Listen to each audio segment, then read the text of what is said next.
The Assembly will hear L'Assemblée va entendre l'allocution de son Excellence Emmerson Dambudzo Mnangagwa, président de la République du Zimbabwe. Je prie le protocole de bien vouloir accompagner son Excellence.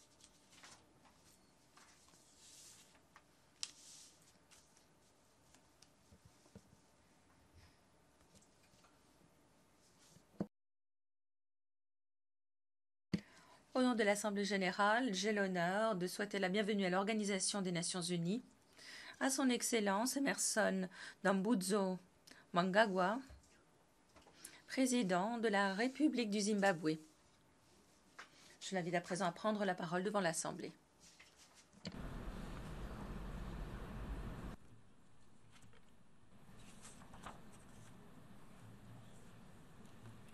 Your Excellency, Excellence, Madame la Présidente de l'Assemblée générale, Excellences, Mesdames et Messieurs,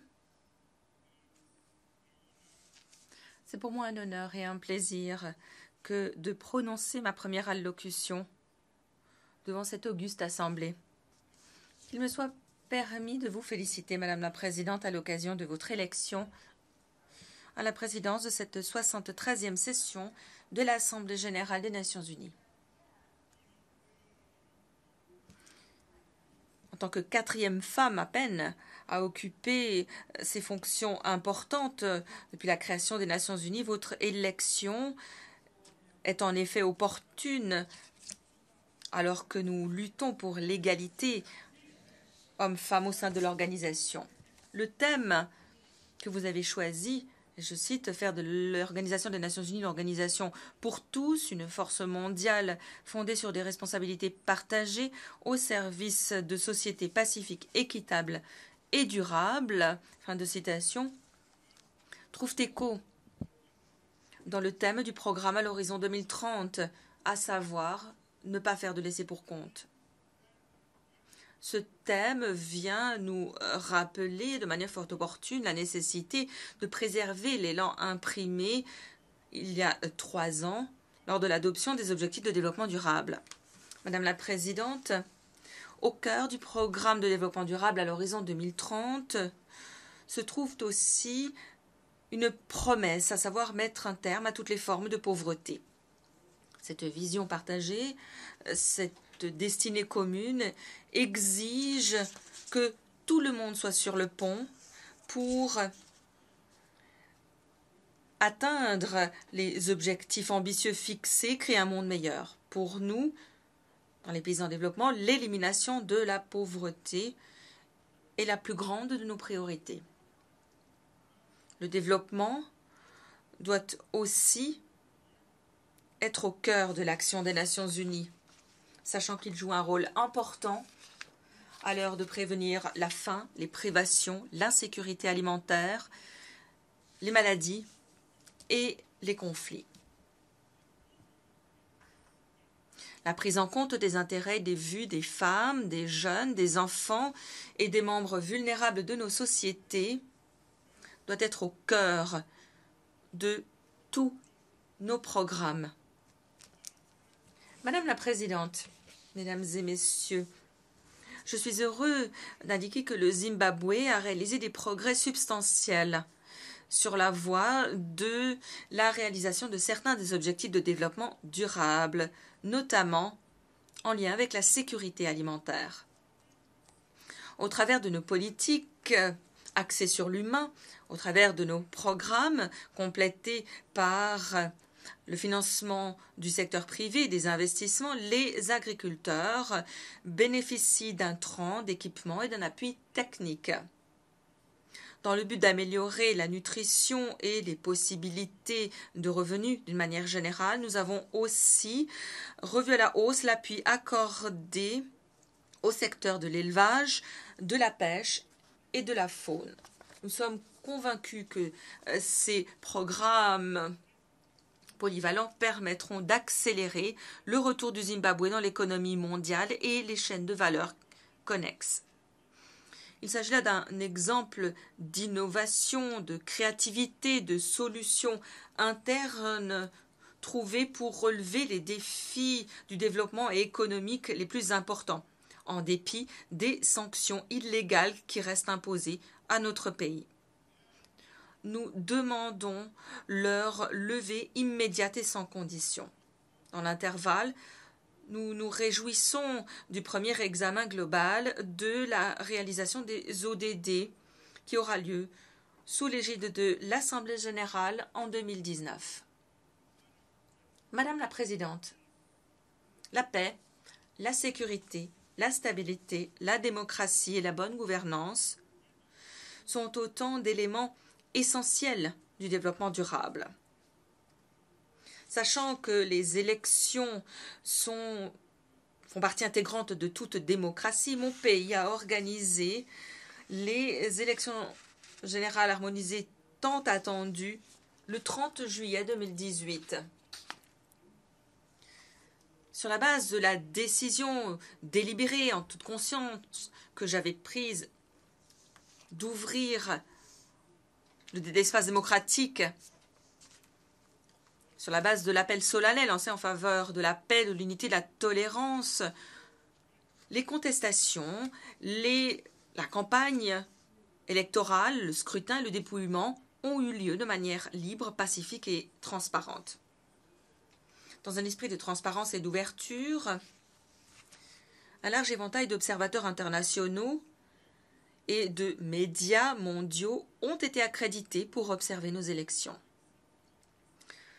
La paix exceptionnelle qui a régné avant et après les élections atteste de la maturité et de l'enracinement de la démocratie au Zimbabwe.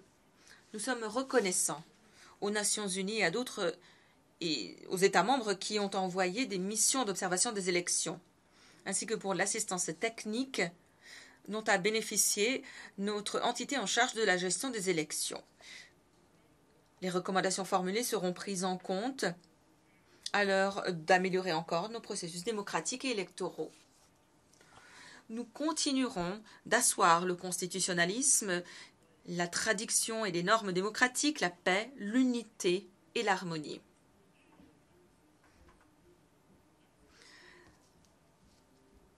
C'est en effet ainsi que le développement durable, la croissance économique inclusive et la prospérité sont possibles. L'incident violent isolé et regrettable survenu le 1er août 2018 après les élections est des plus regrettables et totalement inacceptable. La commission d'enquête, composée de personnalités éminentes, de renom au plan national, régional et international, s'est à présent mise au travail. Son rapport, ses recommandations nous aideront à régler une fois pour toutes cette question et contribueront à améliorer encore la gouvernance institutionnelle. Madame la Présidente, Mesdames et Messieurs, à présent que les élections sont derrière nous, mon pays se concentre sur le développement économique, alors que nous nous efforçons de faire un bond en avant sur la voie de la modernisation et de l'industrialisation de notre pays. Le programme de réforme foncière est derrière nous. Enhardi par les rêves, les espoirs et les aspirations de notre peuple, et parallèlement au programme à l'horizon 2030 des Nations Unies et au programme à l'agenda 2063 de l'Union africaine, nous avons énoncé notre vision, notre souhait de devenir une économie à revenu intermédiaire, affichant un revenu par habitant d'environ 3 500 $. Ceci permettra d'améliorer l'investissement, la création d'emplois décents, l'autonomisation à grande échelle et la création d'une société exempte de pauvreté et de corruption à l'horizon 2030. Le Zimbabwe est ouvert aux entreprises.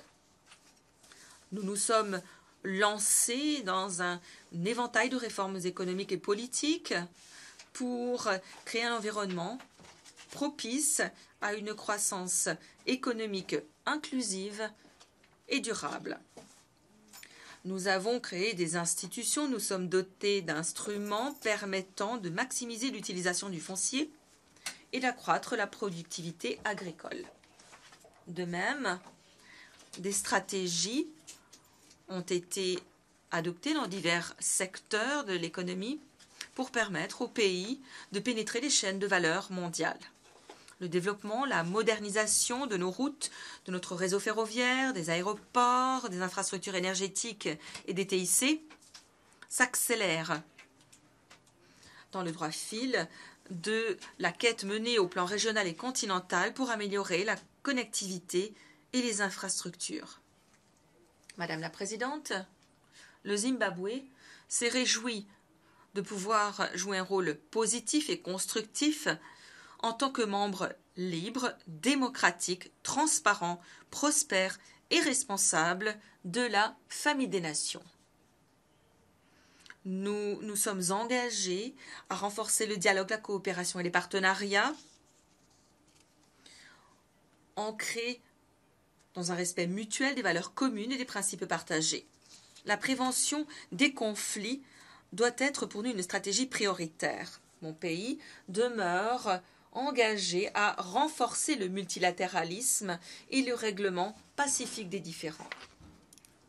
À cet égard, nous devrions nous attaquer aux causes profondes des conflits, au nombre desquels figurent la pauvreté, les inégalités, les privations, les conflits fonciers ou autour des ressources, ainsi que les luttes menées pour l'autodétermination. L'établissement de la paix et la consolidation de la paix doivent s'accompagner d'efforts pour éviter la reprise des conflits. Le Zimbabwe continue de contribuer modestement à ces efforts au travers du déploiement de personnel dans les missions de maintien de la paix des Nations Unies. Madame la Présidente, Excellences, Mesdames et Messieurs, les Nations Unies et ses organes doivent être rendus plus démocratiques. Nous rallions à l'appel lancé par l'Afrique qui souhaite être représentée dans la catégorie des membres permanents et être mieux représentée dans la catégorie des membres non permanents. Cette position est en effet justifiée. Nous devons en effet corriger une injustice historique qui a laissé le continent africain en marge de tous les grands processus décisionnels mondiaux. Nous demandons sans embâche un examen et une réforme des institutions de Bretton Woods et autres institutions financières internationales.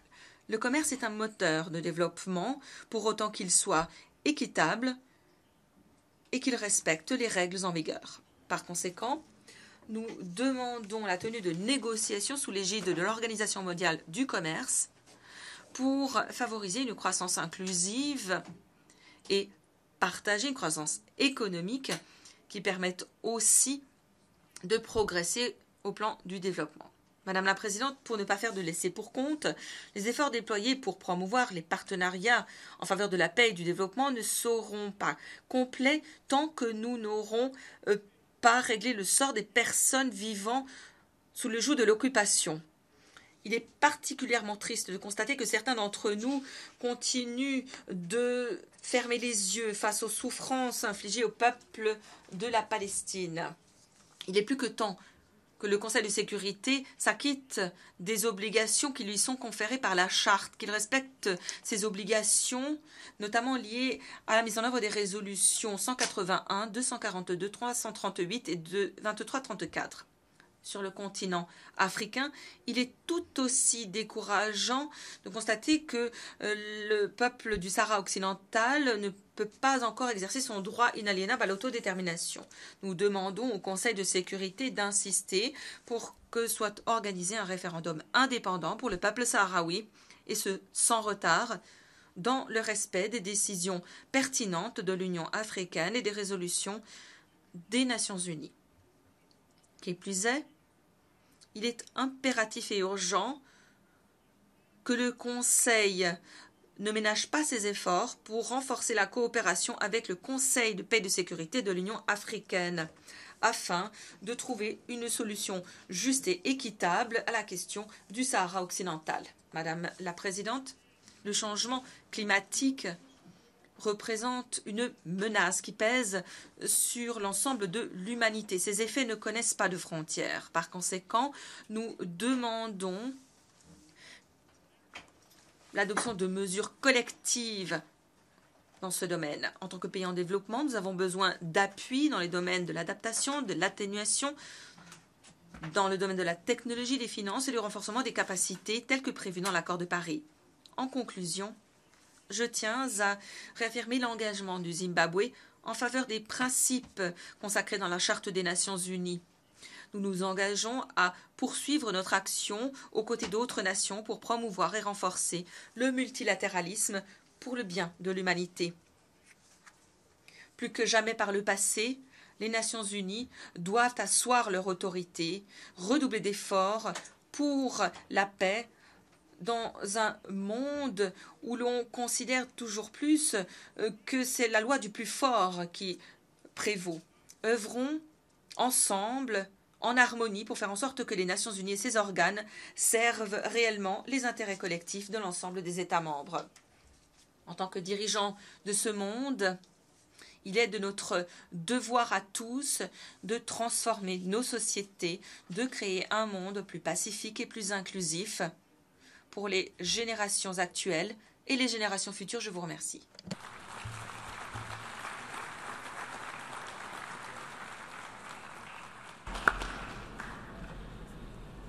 On behalf of the General Assembly, Au nom de l'Assemblée générale, je remercie le président de la République du Zimbabwe pour son allocution.